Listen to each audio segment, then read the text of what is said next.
शिवाजीराव आढळराव पाटील यांनी अमोल कोल्हे यांच्यावर टीका केली आहे। मंगलमय कार्यक्रमामध्ये वाचाळवीरांवर बोलणं योग्य नाही असं त्यांनी म्हटलंय। एका विवाह सोहळ्यामध्ये आढळराव पाटलांनी अमोल कोल्हे यांच्यावर ही टीका केलेली आहे। शिवाजीराव आढळराव पाटील यांनी अमोल कोल्हे यांच्यावर टीका केली आहे। शिरूर लोकसभा मतदारसंघामध्ये शिवाजीराव आढळराव पाटील विरुद्ध अमोल कोल्हे असा सामना रंगणार आहे। कुटुंबातला त्यांच्या जीवनातला आनंदाचा क्षण आहे आणि त्या ठिकाणी असली राजकारणाची अशा प्रकारची भाषा करणं हे एखाद्या लोकप्रतिनिधीला शोभत नाही। त्यामध्ये उपस्थित असलेल्या लोकांच्या तुम्ही टाळ्या घेऊ शकता, पण हे संस्कृतीमध्ये बसत नाही। त्यांची शिकवण कोणी दिली, त्यांना कशी दिली, काय म्हणाले हे मला सांगता येणार नाही, परंतु ही संस्कृती नाही।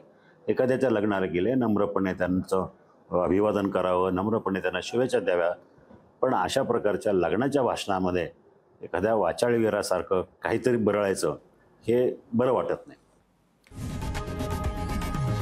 लोकशाही मराठी ऐका, पहा, जागरूक रहा।